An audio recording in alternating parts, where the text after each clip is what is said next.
تے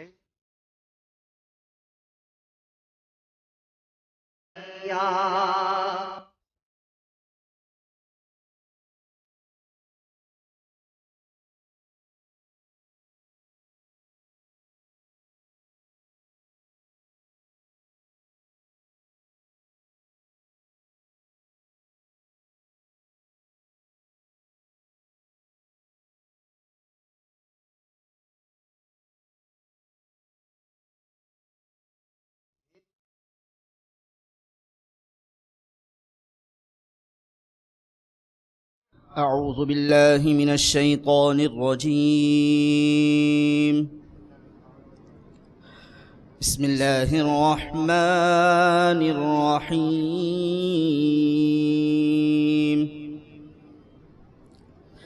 تبارك الذي بيده الملك وهو على كل شيء قدير، الذي خلق الموت والحياة ليبلوكم أيكم أحسن عملا، وهو العزيز الغفور، الذي خلق 7 سماوات طباقا، ما ترى في خلق الرحمن من تفاوت، فارجع البصر هل ترى من فطور، ثم ارجع البصر كرتين ينقلب إليك البصر خاسئا وهو حسير، ولقد زينا السماء الدنيا بمصابيح وجعلناها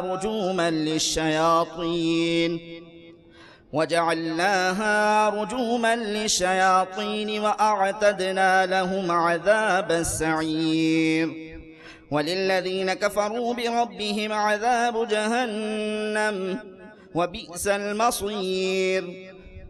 إذا ألقوا فيها سمعوا لها شهيقا وهي تفور، تكاد تميز من الغيظ، كلما ألقي فيها فوج سألهم خزنتها ألم يأتكم نذير، قالوا بلى قد جاءنا نذير فكذبنا وقلنا ما نزل الله من شيء إن أنتم إلا في ضلال كبير، وقالوا لو كنا نسمع أو نعقل ما كنا في أصحاب السعير، فاعترفوا بذنبهم فسحقا لأصحاب السعير.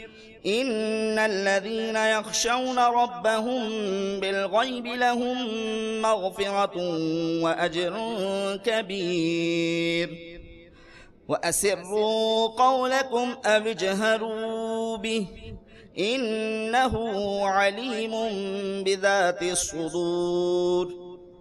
ألا يعلم من خلق وهو اللطيف الخبير. هو الذي جعل لكم الأرض ذلولا فامشوا في مناكبها وكلوا من رزقه وإليه النشور.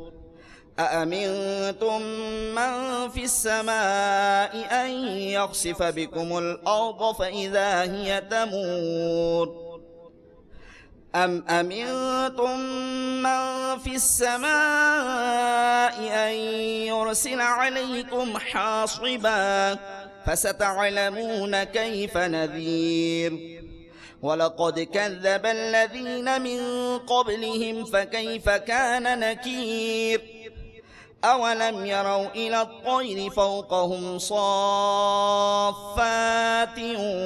ويقبضن ما يمسكهن إلا الرحمن إنه بكل شيء بصير. أمن هذا الذي هو جند لكم ينصركم من دون الرحمن إن الكافرون إلا في غرور.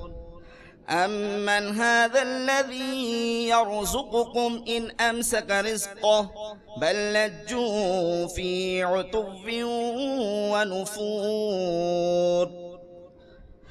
أفمن يمشي مكبا على وجهه أهدى أمن يمشي سويا على صراط مستقيم قل هو الذي أنشأكم وجعل لكم السمع والأبصار والأفئدة قليلا ما تشكرون قل هو الذي ذرأكم في الأرض وإليه تحشرون ويقولون متى هذا الوعد إن كنتم صادقين قل إنما العلم عند الله وإنما أنا نذير مبين فلما رأوه زلفة سيئت وجوه الذين كفروا وقيل هذا الذي كنتم به تدعون قل أرأيتم إن أهلكني الله ومن معي أو رحمنا فمن يجير الكافرين من عذاب أليم قل هو الرحمن آمنا به وعليه توكلنا فستعلمون من هو في ضلال مبين قل أرأيتم إن أصبح ماؤكم غورا فمن يأتيكم بماء معين الله ربنا ورب العالمين الحمد للہ رب العالمین والصلاة والسلام علی سید المرسلین۔ فرمان مصطفیٰ صلی اللہ تعالی علیہ وآلہ وسلم، نیت المؤمن خیر من عملی، یعنی مسلمان کی نیت اس کے عمل سے بہتر ہے۔ میٹھے میٹھے اسلامی بھائیوں اور مدنی چینل کے ناظرین، اچھی نیت نہ ہو تو عمل کا ثواب نہیں ملتا، اس لیے میں نیت کرتا ہوں کہ حصول ثواب کے لیے اور اللہ عز و جل کی رضا کے لیے نعت شریف پڑھوں گا۔ صلو علی الحبیب صلی اللہ تعالی علی محمد۔ صلی اللہ علیک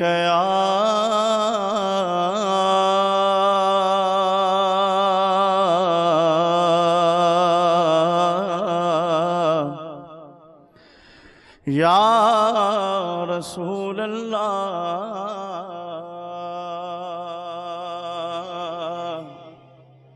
وسلم علیک یا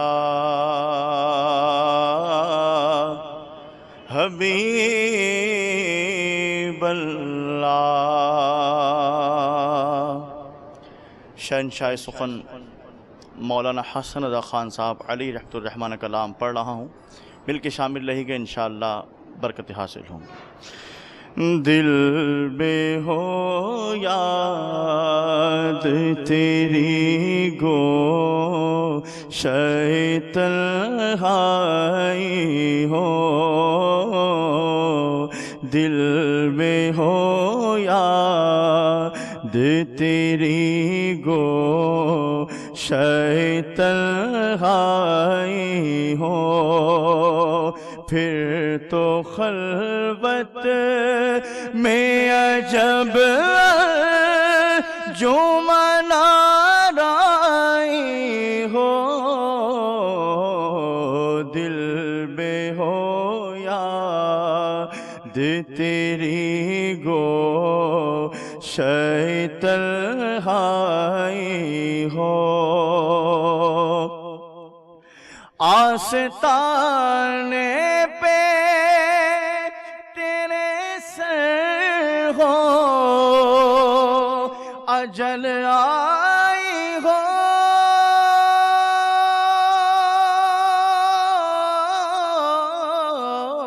آستانے پہ سر ہو اجل آئی ہو، اور اے جان جہاں تو بھی تماشائی ہو، اور اے جان جہاں تو بھی تماشائی ہو۔ ایک جھلک دیکھنے کی تاب نہیں عالم کو،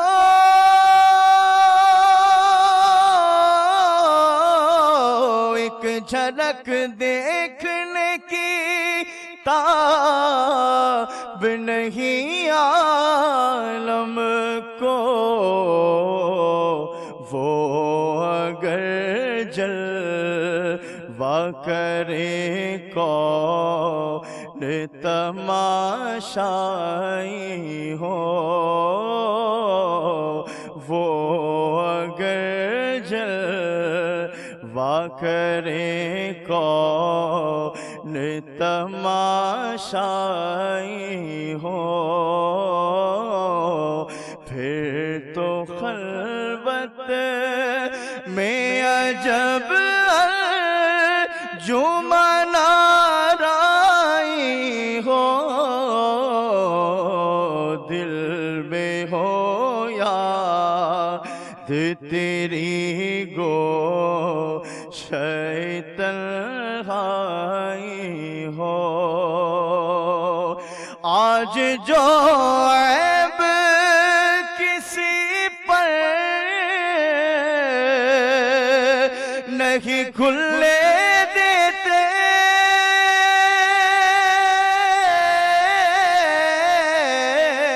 آج جو عیب کسی پر نہیں کھلنے دیتے،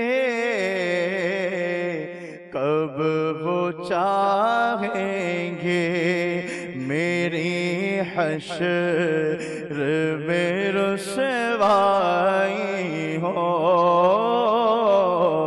کب وہ چاہیں گے میری حشر میں رسوائی ہو،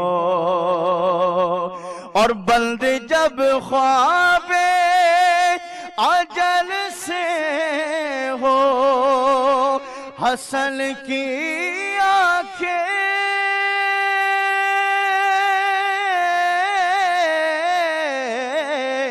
بندے جب خواب اجل سے ہو حسن کی آنکھیں، اس کی نظروں میں تیرا جلوہ زیبائی ہو، اس کی نظروں میں تیرا جلوہ زیبائی ہو، پھر تو خلوت میں عجب انجمن آرائی ہو، دل میں ہو یاد تیری گوشۂ تنہائی ہو۔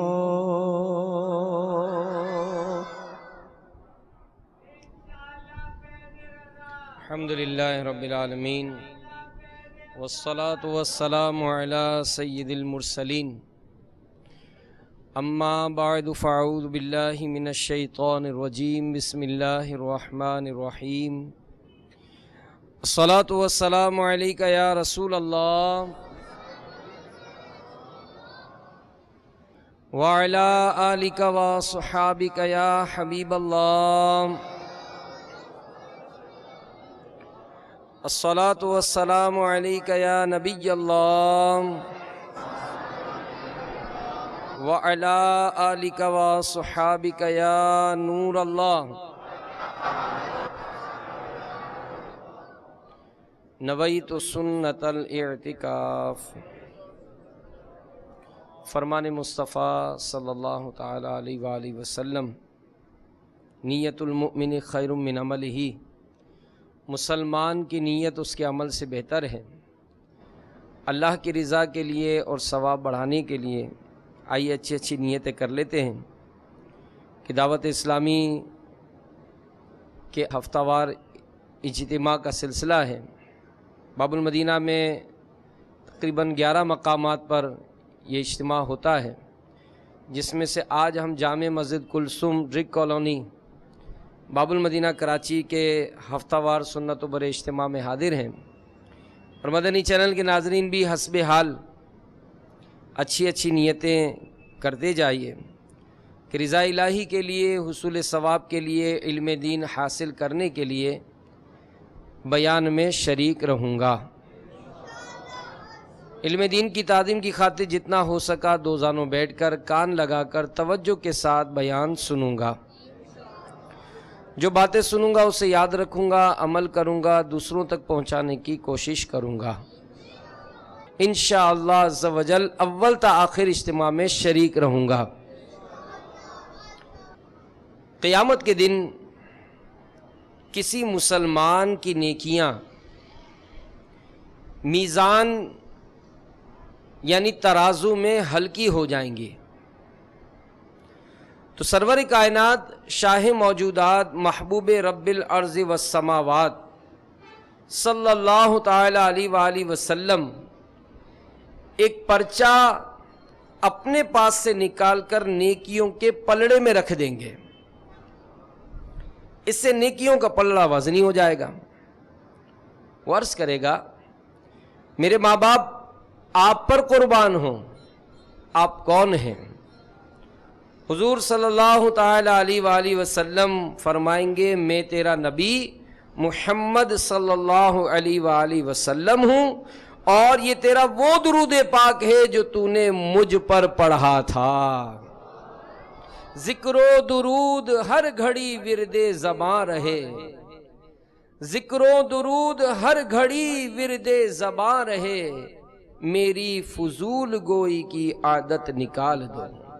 صلو علی الحبیب صلی اللہ تعالی علی محمد وعلی آلہ وصحبہ وبارک وسلم۔ منقول ہے جب حضرت سیدنا ابراہیم علی نبینا وعلیہ الصلاۃ والسلام نے عرض کی اے میرے مولا عز و جل مجھے دکھا تو مردوں کو کیسے زندہ فرماتا ہے؟ تو اللہ عز و جل نے فرمایا اے ابراہیم علیہ السلام تجھے ہماری قدرت میں شک ہے جو تو دلیل طلب کرتے ہوئے کہتا ہے مجھے دکھا؟ تو آپ علیہ السلام نے عرض کی ہے میرے رب عز و جل تو نے مجھے دل کی آنکھ سے دکھایا، اب میں ظاہری آنکھ سے دیکھنا چاہتا ہوں کہ میں ظاہری اور باطنی نگاہ سے دیکھ لوں۔ اللہ عز و جل نے ارشاد فرمایا 4 پرندے پکڑ کر ذبح کر اور انہیں ٹکڑے ٹکڑے کر کے ہر پہاڑ پر ایک ایک ٹکڑا رکھ دے، اور ان کے سروں کو اپنی انگلیوں کے درمیان رکھ کر ان کو بلا۔ حضرت سیدنا ابراہیم اعلیٰ نبینا علیہ الصلاۃ والسلام نے ایسا ہی کیا۔ تو قدرت خداوندی سے ایک ایسی ہوا چلی کہ بکھرے ہوئے اجزاء اور ٹکڑے ٹکڑے کیا ہوا گوشت جمع ہو کر سیدنا ابراہیم علیٰ نبینا علیہ الصلاۃ والسلام کے پاس حاضر ہو گئے، اور ان میں سے ہر ایک پرندے نے اپنا سر آپ علیٰ نبینا علیہ الصلاۃ والسلام کی انگلیوں سے لے لیا۔ جب اللہ عز و جل کی قدرت سے زندہ ہو گئے، حضرت سیدنا ابراہیم علیٰ نبینا علیہ الصلاۃ والسلام کے پاس رک کر عرض کرنے لگے اے ابراہیم علیہ السلام آپ ہم سے کیا چاہتے تھے کہ آپ نے ہمیں ذبح کر دیا؟ یاد رکھیے جو کچھ آپ نے ہمارے ساتھ کیا ہو سکتا ہے آپ کے ساتھ بھی ایسا ہی ہو. چنانچہ اسی رات حضرت سیدنا ابراہیم علی نبینا علیہ الصلوۃ والسلام نے خواب میں اپنے بیٹے کو ذبح کرتے ہوئے دیکھا. گویا اللہ عز و جل فرما رہا ہے کہ ابراہیم علیہ السلام ہم نے تجھے مردہ زندہ کر کے دکھائے، اب تم ہمیں زندوں کو مار کر دکھاؤ. آپ علیہ السلام نے اپنے بیٹے سیدنا اسماعیل ذبیح اللہ علی نبینا علیہ الصلوۃ والسلام سے ارشاد فرمایا، جس کا تذکرہ پارہ 23 سورۃ الصافات آیت نمبر 102 میں ہوتا ہے. میرے آقا اعلی حضرت امام اہل سنت مجدد دین و ملت پروانہ شمع رسالت امام عشق و محبت مولانا شاہ امام احمد رضا خان علیہ رحمت الرحمن کچھ اس طرح ترجمہ فرماتے ہیں کہ اے میرے بیٹے، میں نے خواب دیکھا، میں تجھے ذبح کرتا ہوں، اب تو دیکھ تیری کیا رائے ہے. تو انہوں نے اللہ عز و جل کے فیصلے کے آگے سر جھکایا اور صبر کرتے ہوئے عرض کی. ترجمہ کنز الایمان کہا، اے میرے باپ، کیجئے جس بات کا آپ کو حکم ہوتا ہے، خدا نے چاہا تو قریب ہے کہ آپ مجھے صابر پائیں گے. اے میرے والد، کون ہے جو حاکم اعلیٰ عز و جل کے حکم پر اعتراض کرنے کی طاقت رکھتا ہو؟ اے میرے والد، اگر میرا مولا عز و جل مجھ سے راضی ہو جائے تو آپ وہ کام کر گزریے جسے رب عز و جل حکم فرماتا ہے. بے شک موت بڑی اچھی اور میٹھی ہے. تو میرے میٹھے میٹھے اور پیارے پیارے اسلامی بھائیوں، مدنی چینل کے ناظرین، تو اسماعیل علیہ السلام کے بارے میں آج ہم اپنے اس بیان میں کچھ مدنی پھول سنیں گے. آپ کا نام اسماعیل بن ابراہیم علیہ السلام ہے. آپ کا لقب ذبیح اللہ ہے. جب آپ کی پیدائش ہوئی تو آپ کچھ عرصے کے بعد آپ کے والد محترم حضرت سیدنا ابراہیم علی نبینا علیہ الصلوۃ والسلام بحکم خداوندی عز و جل آپ اور آپ کی والدہ حضرت سیدتنا ہاجرہ رضی اللہ تعالی عنہا کو ایسی ویران جگہ چھوڑ آئے جہاں نہ تو کوئی آبادی تھی نہ پینے کے لیے پانی. حضرت سیدنا ابراہیم علی نبینا علیہ الصلوۃ والسلام ایک توشہ دان میں کھجوریں اور پانی کا ایک مشک دے کر واپس چلے گئے. چند دنوں میں ہی وہ کھجوریں اور پانی ختم ہو گیا اور حضرت سیدتنا ہاجرہ رضی اللہ تعالی عنہا پر بھوک اور پیاس کا شدید غلبہ ہوا. ان کے سینے میں دودھ خشک ہو گیا، بچہ بھوک و پیاس سے تڑپنے لگا. حضرت سیدتنا ہاجرہ رضی اللہ تعالی عنہا نے پانی کی تلاش اور جستجو میں صفا و مروہ دونوں پہاڑیوں کے 7 چکر لگائے، مگر پانی کا کوئی سراغ دور دور تک نہ ملا. حضرت سیدنا اسماعیل علی نبینا علیہ الصلوۃ والسلام شدت پیاس سے رونے لگے تو حضرت جبرائیل علیہ السلام نے آپ کی ایڑیوں کے پاس زمین پر اپنا پیر مار کر ایک چشمہ جاری کر دیا. اب یہ پانی جو جاری ہوا، اس پانی کی خصوصیت کیا تھی؟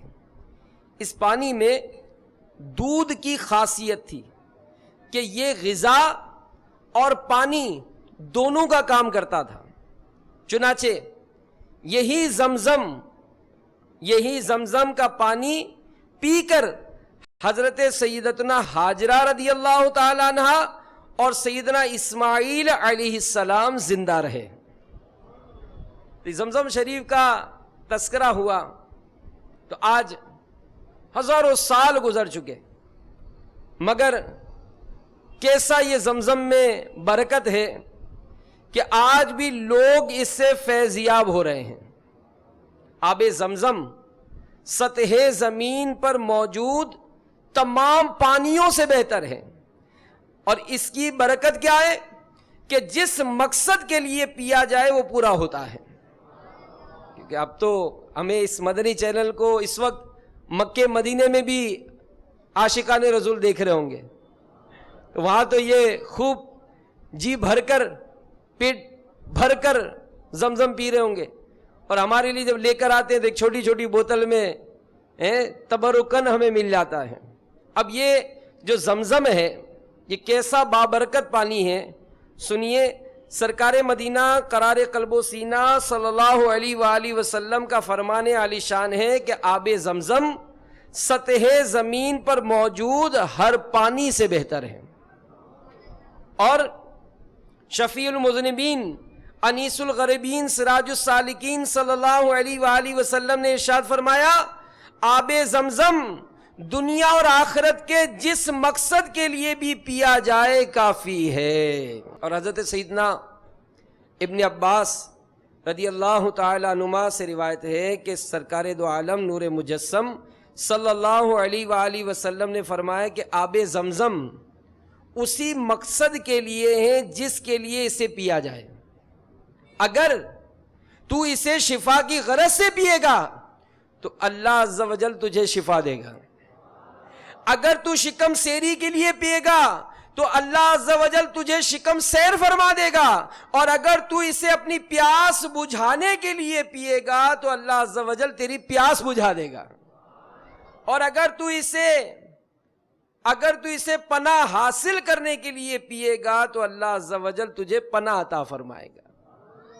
پھروں گرد کعبہ پیوں آب زمزم، آقا پھروں گرد کعبہ پیوں آب زمزم، میں پھر آ کے دیکھوں تمہارا مدینہ۔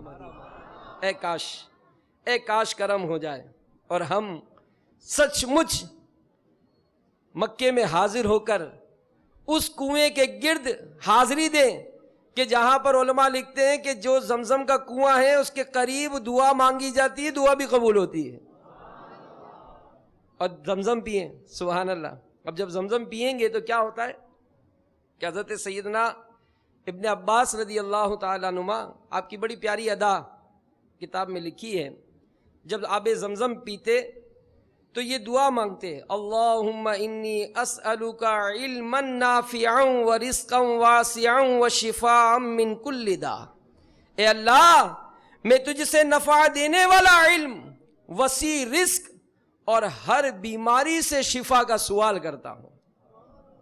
میرے آقا اعلیٰ حضرت امام اہل سنت مجدد دین و ملت پروانہ شمع رسالت امام عشق و محبت مولانا شاہ امام احمد رضا خان علیہ رحمت الرحمن ملفوظہ شریف میں بڑی پیاری بات لکھی ہے، فرماتے ہیں کہ زمزم شریف کا ایک معجزہ ہے۔ اے حاجیو غور سے سنو، آپ کو تو موقع ہے، اعلیٰ حضرت کی بات غور سے سنیں، اور جو حاضرین ہیں اور جو مدنی چینل کے ناظرین ہیں وہ بھی یاد رکھیں اعلیٰ حضرت کی بات۔ زمزم شریف کا ایک معجزہ یہ بھی ہے کہ ہر وقت مزہ بدلتا رہتا ہے، کسی وقت کچھ کھارا پن، کسی وقت نہایت شیریں، اور رات کے 2 بجے اگر پیا جائے تو تازہ دوہا ہوا گائے کا خالص دودھ معلوم ہوتا ہے۔ تو میرے میٹھے میٹھے اسلامی بھائیوں، مدنی چینل کے ناظرین، دیکھا آپ نے اللہ عز و جل نے حضرت اسماعیل علیہ نبینا علیہ الصلاۃ والسلام کی ایڑیوں کے نیچے سے پیدا ہونے والے چشمے سے نہ صرف آپ اور آپ کی والدہ کو سیراب کیا، بلکہ تاحال لوگ اس پانی سے اپنی پیاس بجھا رہے ہیں، بیماروں کو شفا نصیب ہو رہی ہے۔ اللہ عز و جل کے نیک بندوں سے منسوب اشیاء یقیناً معظم و متبرک ہوتی ہیں۔ اے اللہ ہمیں بھی ان برکتوں سے مالا مال فرما۔ یا خدا حج پہ بلا آ کے میں کعبہ دیکھوں، یا خدا حج پہ بلا آ کے میں کعبہ دیکھوں،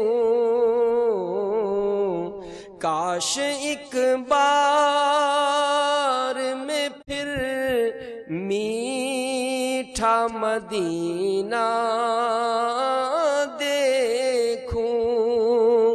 دعوت اسلامی کے اجتماع میں دعائیں قبول ہوتی ہیں، انشاءاللہ کرم ہوگا، جیتے جی پھر ایک مرتبہ ہم مدینے ضرور جائیں گے انشاءاللہ۔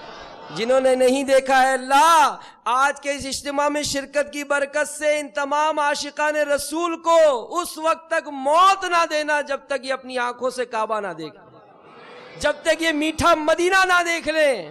اے مولا ہمیں بار بار حج کی سعادت عطا کر، بار بار میٹھا مدینہ دکھا۔ تو جب سیدنا اسماعیل علی نبینا علیہ الصلوۃ والسلام 13 سال کی عمر کو پہنچے تو خواب میں آپ کے والد محترم ابراہیم علیہ السلام کو اللہ تعالیٰ کی طرف سے آپ کی قربانی کا حکم ہوا۔ ذی الحج کے 7 دن گزر جانے پر ابراہیم علیہ السلام نے رات کو خواب دیکھا، کہنے والا کہہ رہا ہے کہ بے شک اللہ تعالیٰ تمہیں بیٹا ذبح کرنے کا حکم دیتا ہے۔ آپ نے صبح اس پر تفکر کیا، سوچا، کچھ تردد میں رہے کہ کیا یہ اللہ تعالیٰ ہی کا حکم ہے یا خواب فقط خیال تو نہیں۔ اسی وجہ سے 8 ذی الحجہ کا نام یوم ترویہ رکھا گیا، یعنی سوچ بچار کا دن۔ 8 تاریخ کا دن گزر جانے پر رات پھر خواب دیکھا اور صبح یقین کر لیا کہ یہ اللہ تعالیٰ کی طرف سے ہی حکم ہے۔ اسی 9 ذی الحجہ کو یوم عرفہ یعنی پہچاننے کا دن کہا جاتا ہے۔ اس کے بعد آنے والی رات کو پھر خواب دیکھنے پر، صبح اس پر عمل کرنے کا مصمم ارادہ کرنے پر 10 ذی الحجہ کو یوم النحر یعنی ذبح کرنے کا دن کہا جاتا ہے۔ اسی خواب کے بعد ابراہیم علیہ السلام حکم خداوندی کے لیے تیار ہو کے اپنے بیٹے کے سامنے معاملہ رکھا، وہ بھی خوش دلی سے راضی ہو گئے۔ اب جب دیکھیں نیکی کے کام کی طرف نکلے، ابراہیم علیہ السلام اسماعیل علیہ السلام کو ذبح کرنے کے لیے لے جانے لگے تو راستے میں شیطان نے اس رضا الہی والے کام سے روکنے کی بہت کوشش کی۔ چنانچہ حضرت سیدنا قتادہ رضی اللہ تعالیٰ عنہ سے مروی ہے کہ شیطان نے حضرت ابراہیم علیہ السلام اور آپ کے بیٹے پر کامیاب ہونے کا ارادہ کیا تو ایک دوست کی شکل میں آپ کو روکنے کے لیے آیا، آپ پر کامیاب نہ ہو سکا۔ پھر آپ کے بیٹے اسماعیل علیہ السلام کو اس راہ سے ہٹانے کی کوشش کی، اس پر بھی داؤ نہ چل سکا، تو اس نے بہت بڑا موٹا تازہ بن کر وادی کو بھر دیا کہ آپ اس سے آگے نہ جا سکیں۔ ابراہیم علیہ السلام کے ساتھ ایک فرشتہ تھا جس نے آپ کو کہا کہ اسے ماریں۔ آپ نے اسے 7 کنکریاں ماری تو وہ راستے سے ہٹ گیا۔ پھر دوبارہ آنے کی کوشش کی تو آپ نے پھر کنکریاں مار کر راستے سے ہٹا دیا۔ اب یہ میرے میٹھے میٹھے اسلامی بھائیو، جو قربانی کا یہ جو بیان ہے، یہ اللہ کی راہ میں جو اپنے آپ کو پیش کرنے کا جو انداز ہے، اب غور کریں کہ ذبح کرنے سے پہلے حضرت سیدنا اسماعیل علیہ نبینا علیہ الصلوۃ والسلام نے اپنے والد سے کہا کہ اے میرے ابا جان، ذبح سے پہلے مجھے باندھ دینا تاکہ میں تڑپوں نہیں، اپنے کپڑے کو مجھ سے بچا کر رکھنا تاکہ آپ کے کپڑے میرے خون سے آلودہ نہ ہو جائیں اور میری والدہ انہیں دیکھ کر پریشان نہ ہو۔ میرے حلق پر چھری جلدی جلدی چلانا تاکہ مجھ پر موت آسانی سے واقع ہو جائے۔ جب میری والدہ کے پاس جانا تو میرا سلام ان کو دینا۔ ان باتوں کے بعد باپ بیٹے نے ایک دوسرے کو دیکھا، باپ نے بیٹے کو بوسہ لیا، محبت کے آنسو چھلک پڑے، لیکن اللہ تعالیٰ کے حکم کی بجا آوری میں کوئی کوتاہی نہ کی۔ ابراہیم علیہ السلام اپنے لخت جگر کو ذبح کرنے کے لیے ماتھے کے بل لٹایا۔ ماتھے کے بل لٹانے میں بھی اسماعیل علیہ السلام کا مشورہ ہی تھا کہ کہیں محبت پدری کی وجہ سے چھری چلانے میں معمولی سی کوتاہی نہ ہو۔ ابراہیم علیہ السلام نے حکم خداوندی پر عمل کرنے کے لیے اپنے بیٹے کے گردن پر چھری چلائی تو جبریل علیہ السلام نے آ کر اس کا رخ بدل دیا۔ اور ایک ندا آئی جس کو قرآن پاک میں کچھ اس طرح سے ارشاد ہوا کہ ہم نے اسے ندا فرمائی کہ اے ابراہیم بے شک تو نے خواب سچ کر دکھایا، ہم ایسا ہی صلہ دیتے ہیں نیکوں کو، بے شک یہ روشن جانچ تھی اور ہم نے ایک بڑا ذبیحہ اس کے فدیے میں دے کر اسے بچا لیا۔ تو اللہ عز و جل کی طرف سے ایک موٹا تازہ سینگوں والا سفید سیاہی مائل دمبا اسماعیل علیہ السلام کے فدیہ دیا گیا، اور آپ کو ذبح سے بچا کر بھی ذبح ہو جانے کا ثواب عطا کیا گیا، اور تا قیامت اسماعیل علی نبینا علیہ الصلوۃ والسلام کو ذبیح اللہ یعنی اللہ کی رضا کے لیے ذبح ہونے والے کے لقب سے متصف فرما دیا گیا۔ تو یہاں پر ہو سکتا ہے کسی کے ذہن میں سوال ہو کہ ابراہیم نے صرف خواب کی بنا پر اپنے بیٹے اسماعیل علیہ السلام کو ذبح کرنے کا فیصلہ کیوں کر لیا؟ تو بڑا غور سے سنیے گا۔ اس کا جواب یہ کہ بے شک اللہ تعالیٰ نے انبیاء کرام کے خوابوں کو حق بنایا، یعنی ان کے خوابات جو ہوتے ہیں وہ سچے ہوتے ہیں، ان کو اپنے خواب پر عمل کرنا لازم ہے۔ انبیاء کرام کے خواب، اس کی 3 اقسام علماء نے بیان کی۔ نمبر 1، جو خواب دیکھا جائے وہ ہی بعینہ ہی واقع ہو، جیسے ہمارے آقا صلی اللہ علیہ وآلہ وسلم نے مدینہ طیبہ میں خواب دیکھا کہ آپ بما اپنے اصحاب کے مکہ مکرمہ تشریف لے گئے اور اصحاب نے سر منڈوائے اور بعض نے بال کٹوائے، آپ کا یہ خواب 1 سال بعد اسی طرح سچا ہوا جیسے آپ نے دیکھا تھا، اور قرآن پاک میں اس کا تذکرہ بھی ہوا۔ بے شک اللہ نے سچ کر دکھایا، اپنے رسول کا سچا خواب، بے شک تم ضرور مسجد حرام میں داخل ہوگے اگر اللہ چاہے، امن و امان سے اپنے سروں کے بال منڈاتے یا ترشواتے بے خوف۔ نمبر 2، خواب میں صرف امتحان ہو، اس کا وقوع مقصود نہ ہو، جیسے ابراہیم علیہ السلام نے خواب میں بیٹے کو ذبح کرتے دیکھا، یہ صرف امتحان تھا، آپ نے اپنے امتحان پر عمل کیا، اللہ تعالیٰ نے اسماعیل علیہ السلام کو بچا لیا اور فدیہ دے دیا۔ تیسرا، خواب میں بعض چیزوں سے تشبیہ دی جائے، جس چیز کو خواب میں دکھایا اس کا وقوع نہ ہو بلکہ اس کا کوئی نہ کوئی تعویل ہو اور وقوع مشابہ ہو، جیسے یوسف علیہ السلام کا خواب جس کا قرآن پاک میں تذکرہ ہوا سورہ یوسف میں، ترجمہ کنز الایمان۔ یاد کرو جب یوسف نے اپنے باپ سے کہا، اے میرے باپ، میں نے 11 تارے اور سورج اور چاند دیکھے، انہیں اپنے لیے سجدہ کرتے دیکھا۔ تو خواب میں آپ نے چاند، سورج، 11 ستارے سجدے کرتے دیکھے، لیکن واقع میں ان چیزوں نے آپ کو سجدہ نہیں کیا، بلکہ آپ کے خواب کو اس طرح سچا کر دکھایا، سورہ یوسف میں بیان ہوا، اس کے لیے سجدے میں گرے اور یوسف نے کہا، اے میرے باپ، یہ میرے پہلے خواب کی تعبیر ہے، بے شک اسے میرے رب نے سچا کر دکھایا۔ تو ماں باپ خواب میں چاند سورج کی شکل میں دکھائی گئے، 11 بھائی 11 ستاروں کی صورت میں، سب نے آپ کو سجدہ تعظیمی کیا جو پہلی شریعتوں میں جائز تھا۔ ہماری شریعت میں سجدہ تعظیمی بھی حرام ہے، اور یاد رہے کہ عبادت کا سجدہ ہر شریعت میں اللہ تعالیٰ کے بغیر کسی اور کے لیے جائز نہیں۔ تو بہرحال میرے میٹھے میٹھے اور پیارے پیارے اسلامی بھائیوں، مدنی چینل کے ناظرین، یہ واقعات جو ہم سن رہے ہیں، اپنا ذہن بنائیں کہ یہ مہینے آتے ہیں، یہ دن آتے ہیں، لیکن بدقسمتی کہ آج ہمارے اطراف میں ہم نے خود ہی اپنا ایسا ماحول بنا رکھا ہے کہ ہمیں اس چیز کا شوق ہی نہیں ہوتا، نہ ہماری معلومات ہوتی ہے، بس دن آتے ہیں، اب بھی رسمی طور پر دن منا بھی لیتے ہیں۔ اپنے گھروں میں بھی اس کا ذہن بنائیں۔ الحمدللہ ان ایام کو منانے کے لیے مدنی چینل پر خصوصی نشریات کا وہ ٹیلی کاسٹ کی جاتی ہیں۔ تو سیدنا اسماعیل علی نبینا علیہ الصلوۃ والسلام کے بارے میں ہم سن رہے ہیں۔ آپ کی صفت صادق الوعد ہے، یعنی آپ وعدے کے سچے تھے۔ اللہ تبارک و تعالیٰ قرآن پاک میں آپ کی اس صفت کا بیان ان لفظوں میں فرماتا ہے، ترجمہ کنز الایمان، اور کتاب میں اسماعیل کو یاد کرو، بے شک وہ وعدے کا سچا تھا اور رسول تھا، غیب کی خبریں بتاتا۔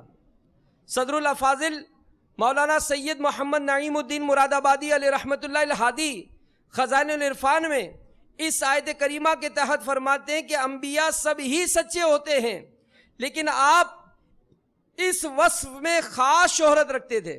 ایک مرتبہ کسی مقام پر آپ سے کوئی شخص کہہ گیا کہ آپ یہیں ٹھہرے رہیے جب تک میں واپس نہ آؤں۔ آپ نے بھی وعدہ فرما لیا، آپ اس جگہ اس کے انتظار میں 3 روز ٹھہرے رہے۔ تو میٹھے میٹھے اسلامی بھائیوں، ہمیں بھی چاہیے کہ اگر ہم کسی سے کوئی وعدہ کریں تو بہر صورت اسے نبھانے کی پوری کوشش کریں، کیونکہ قرآن و حدیث میں بڑی تاکید سے وعدہ وفا کرنے کا حکم دیا گیا اور وعدہ خلافی کی مذمت بھی بیان کی گئی۔ چنانچہ رب تعالیٰ قرآن پاک میں ارشاد فرماتا ہے، ترجمہ کنز الایمان، اور عہد پورا کرو، بے شک عہد سے سوال ہونا ہے۔ ایک اور مقام پر ارشاد ہوتا ہے کہ اے ایمان والو اپنے قول پورے کرو۔ تو اسی طرح احادیث مبارکہ میں بھی ایفاء عہد یعنی وعدے کو پورا کرنے کی بڑی اہمیت بیان ہوئی ہے اور وعدہ خلافی کی مذمت کو بیان کیا گیا ہے۔ چنانچہ عبداللہ بن عمر رضی اللہ تعالیٰ عنہما سے روایت ہے، رسول اللہ صلی اللہ علیہ وآلہ وسلم نے ارشاد فرمایا، جو مسلمان عہد شکنی اور وعدہ خلافی کرے اس پر اللہ اور فرشتوں اور تمام انسانوں کی لعنت ہے، اس کا نہ کوئی فرض قبول ہوگا نہ نفل۔ ایک اور روایت سنیے، حضرت عبداللہ بن عمر رضی اللہ تعالیٰ عنہما سے روایت ہے کہ 4 باتیں جس شخص میں ہوں وہ خالص منافق ہے۔ نمبر 1، جب بات کرے جھوٹ بولے۔ نمبر 2، جب وعدہ کرے وعدہ خلافی کرے۔ نمبر 3، جب کوئی معاہدہ کرے تو عہد شکنی کرے۔ اور نمبر 4، جب جھگڑا کرے تو گالی بکے۔ میٹھے میٹھے اسلامی بھائیوں، ہمارے ہاں کوئی بڑی بات نہیں سمجھی جاتی وعدہ خلافی کرنے کو۔ یاد رکھیے، بد عہدی یعنی پورا نہ کرنے کی نیت سے وعدہ کرنا حرام ہے۔ اکثر علماء کے نزدیک پورا کرنے کی نیت سے وعدہ کیا تو اس کا پورا کرنا مستحب اور توڑنا مکروہ تنزیہی ہے۔ اگر کسی سے کوئی کام کرنے کا وعدہ کیا اور وعدہ کرتے وقت، اب یہ نیت کا جو یا وعدہ ارادہ جو کرتے ہم، اس کے متعلق تفصیل سن لیجئے۔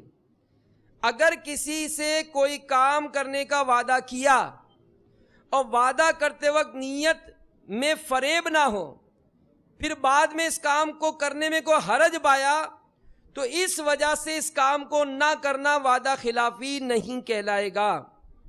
میرے آقا صلی اللہ علیہ وآلہ وسلم فرماتے ہیں، وعدہ خلافی یہ نہیں کہ آدمی وعدہ کرے اور اس کی نیت اسے پورا کرنے کی بھی ہو، بلکہ وعدہ خلافی یہ ہے کہ آدمی وعدہ کرے اور اس کی نیت اسے پورا کرنے کی نہ ہو۔ اس ضمن میں یہ اہم بات ضرور ذہن نشین رکھیں، صدر الشریعہ مفتی محمد امجد علی اعظمی علیہ رحمۃ اللہ القوی لکھتے ہیں کہ وعدہ کیا مگر اس کو پورا کرنے میں کوئی شرعی قباحت ہو، اس وجہ سے پورا نہ کیا تو اس کو وعدہ خلافی نہیں کہا جائے گا۔ وعدہ خلافی کا جو گناہ ہے اس صورت میں نہیں ہوگا، اگرچہ وعدہ کرتے وقت اس نے استثناء نہ کیا ہو۔ یہاں شریعت کی طرف سے استثناء موجود ہے، اس کو زبان سے کہنے کی حاجت نہیں۔ مثلا وعدہ کیا تھا میں فلاں جگہ پر آ جاؤں گا اور وہاں بیٹھ کر تمہارا انتظار کروں گا، مگر جب وہاں گیا تو دیکھتا ہے کہ ناچ رنگ اور شراب نوشی وغیرہ میں لوگ مصروف ہیں، لہذا وہاں سے چلا آیا، تو یہ وعدہ خلافی نہیں۔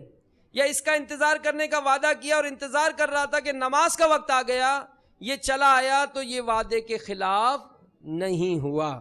بہرحال میرے میٹھے میٹھے پیارے پیارے اسلامی بھائیوں، مدنی چینل کے ناظرین، دعوت اسلامی کے ماحول سے وابستہ رہیں گے، یہ سب مدنی سوچ یہ ہم کو ملتی بھی رہے گی۔ بدقسمتی سے آج اس کے متعلق تو اولاً معلومات ہی نہیں ہوتی، اور معلومات بھی اگر ہو تو پھر گناہ سے بچنے کا ذہن ہی نہیں ہوتا ہے۔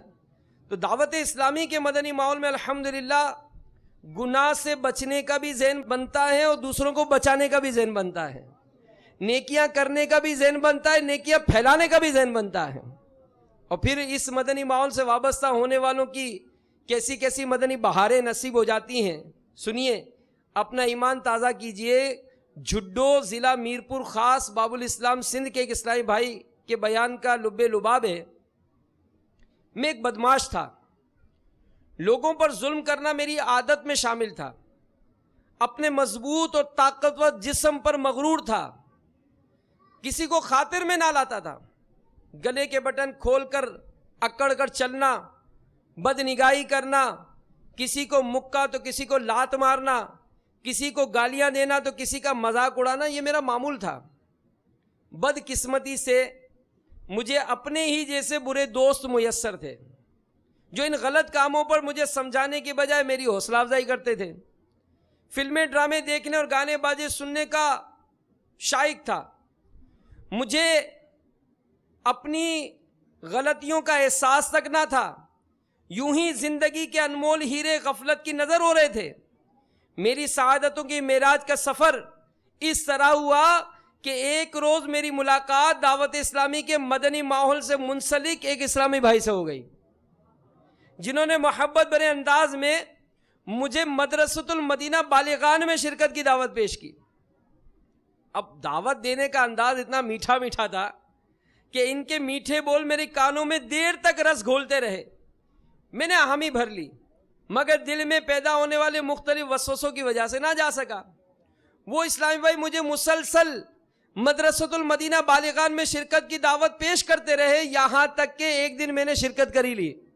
اب شرکت جب کی تو الحمدللہ مدرسۃ المدینہ بالغان کے معطر ماحول کی برکت سے مجھے گناہوں بھری زندگی سے نجات مل گئی.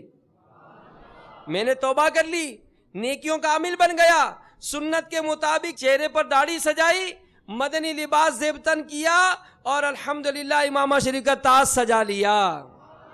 تادم تحریر ذیلی مشاورت کے خادم یعنی نگران کی حیثیت سے دعوت اسلامی کے مدنی کام کرنے میں کوشاں ہوں.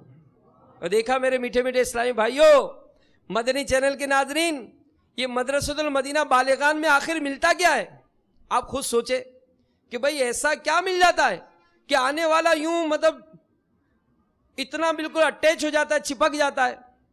تو یاد رکھیے مدرسۃ المدینہ بالغان میں قرآن پاک تو الحمدللہ سکھایا جاتا ہے، لیکن اسی مدرسۃ المدینہ بالغان کے دوران جب اسلامی بھائی آتے جاتے ہیں، اب کہیں بازار سے گزرے، بازار میں داخلے کی دعا پڑھا دی، فارغ ہوئے تو تارے دیکھ کر دعا پڑھا دی، الحمدللہ اس طرح سے کبھی بارش ہوئی تو بارش کا درود پاک پڑھا دیا. اب یہ لاکھوں لاکھ نیکیاں جو میں بآسانی حاصل کر سکتا ہوں، جب ایک آنے والا شخص یہ دیکھتا ہے کہ یہ اتنا آسان ذریعہ ہے کہ میں اپنے نعمہ اعمال میں یوں لاکھوں لاکھ نیکیاں حاصل کر لوں. جیسے مدنی ماحول سے وابستہ ہونے کے بعد اذان کا جواب دینے کی ایک مدنی سوچ ملتی ہے. اب آپ خود سوچیں، اذان کا جواب دینے کا ثواب، اذان میں 15 کلمات ہوتے ہیں اور ہر کلمے پر 2 لاکھ نیکیاں ملتی ہیں. گویا ایک اذان کا جواب دینے میں 30 لاکھ نیکیاں ملتی ہیں. اور اقامت جب ہو، جب جماعت کھڑی ہوتی ہے، اس وقت 17 کلمات کہے جاتے ہیں. 17 کلمات کا جواب دینے میں 34 لاکھ نیکیاں ملتی ہیں. گویا صرف اتنے سے چھوٹے سے عمل میں 64 لاکھ نیکیاں ملیں گی. اب بندہ خود سوچے کہ آخر یہ میری کیوں توجہ نہیں؟ زندگی میں اتنے سال گزر گئے، اتنی اذانیں، اتنی اقامتیں میں نے سنی، میری توجہ نہیں. تو آخر کوئی ایسا ماحول بھی تو چاہیے نا جو ہمیں اس بات کی فکر دلائے، اس بات کا احساس دلائے کہ عنقریب میں مرنے والا ہوں، عنقریب میں مرنے والا ہوں. مجھے میرے عزیز، میرے چاہنے والے، میری اولاد، میرے رشتہ دار، میرے دوست، میرے احباب اپنے کندھے پر لاد کر قبرستان کی طرف لے چلیں گے. اندھیری کوٹھڑی ہوگی، خوف کے مارے یوں سمجھے کہ دل بیٹھا جا رہا ہوگا، اس لیے کہ اس وقت علماء فرماتے ہیں کہ مردہ یہ سب منظر دیکھ رہا ہوتا ہے کہ میرے دوست مجھے کندھا دے رہے ہیں، مجھے قبر میں اتار رہے ہیں، میری قبر پر سلے رکھی جا رہی ہیں، قبر میں اندھیرا ہو رہا ہے. خوف کے مارے اس پر وحشت طاری ہوتی ہے. اس وقت کچھ بھی نہیں کر سکے گا، اعمال کا سارا معاملہ منقطع ہو جائے گا، اب کچھ نہیں کر سکے گا. ایک مرتبہ سبحان اللہ کہنا چاہے گا، پھر موقع نہیں ملے گا. 2 رکعت نماز پڑھنا چاہے گا، موقع نہیں ملے گا. جو زندگی میں ہے موقع، اسی میں ہی ہم یہ ساری برکتیں فضیلتیں حاصل کر سکتے ہیں۔ تو میرے میٹھے میٹھے پیارے پیارے اسلامی بھائیوں، مدنی چینل کے ناظرین، یہ جو ہم مدنی بہاریں سنتے ہیں، جو اسلامی بھائیوں کا یوں مدنی ماحول سے وابستہ ہونے کے جو واقعات سنتے ہیں، میں بھی سوچوں، آپ بھی سوچیں کہ جب یہ سارے مدنی ماحول سے وابستہ ہو سکتے ہیں تو میں کیوں نہیں ہو سکتا؟ جب جمعہ کی نماز کیا، عید کی نماز نہ پڑھنے والا تہجد گزار بن سکتا ہے تو میں کیوں نہیں بن سکتا؟ جب فلموں کا شوقین، ڈراموں کا شوقین اور یہ ساری فضولیات کرنے والا قفل مدینہ کا عامل بن سکتا ہے تو میں کیوں نہیں بن سکتا؟ تو اپنے آپ کو قریب لائیے، آئیے دعوت اسلامی کے مدنی ماحول سے وابستہ ہو جائیے، ذہن بنا لیجئے کہ انشاءاللہ میں بھی مدرسۃ المدینہ بالغان میں شرکت کروں گا۔ اللہ تعالیٰ مجھے اور آپ کو عمل کی توفیق عطا فرمائے۔ ہفتہ اور اجتماع میں پڑھے جانے والے درود پاک کے معاملات پورے کر لیجئے۔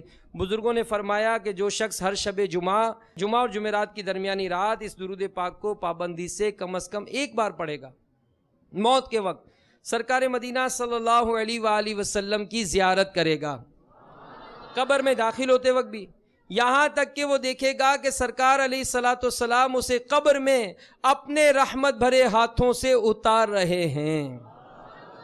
آپ بھی پڑھ لیجئے، اللہم صلی وسلم وبارک علی سیدنا محمد النبی الامی الحبیب العالی القدر العظیم الجام وعلی آلہ وصحبہ وسلم۔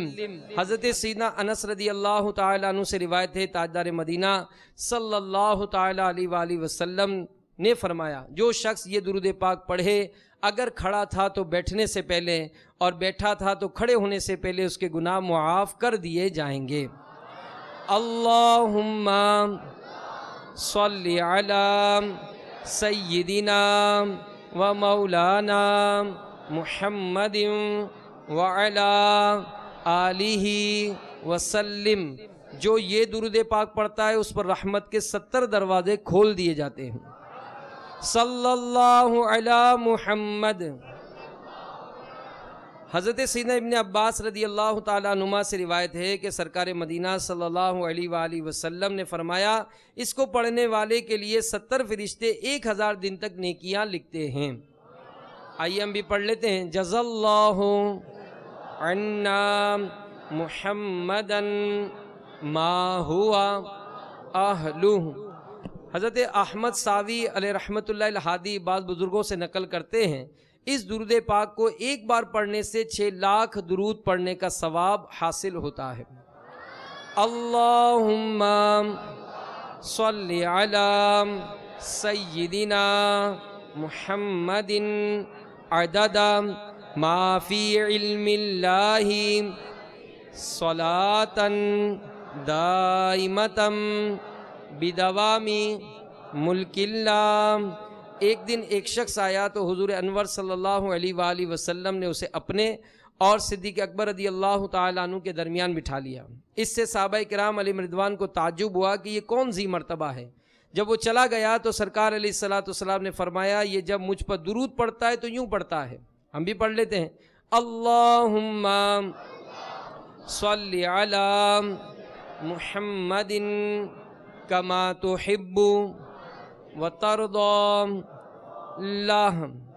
اللہ تعالیٰ آج کے اس اجتماع کی مکمل حاضری ہم سب کو نصیب فرمائے اور اس رات میں ہونے والی برکتوں رحمتوں سے ہم سب کو مالا مال فرمائے۔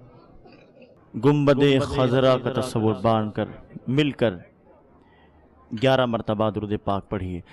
الصلاة والسلام عليك يا رسول الله، الصلاة والسلام عليك يا حبيب الله، الصلاة والسلام عليك يا نبي الله، الصلاة والسلام عليك يا نور الله،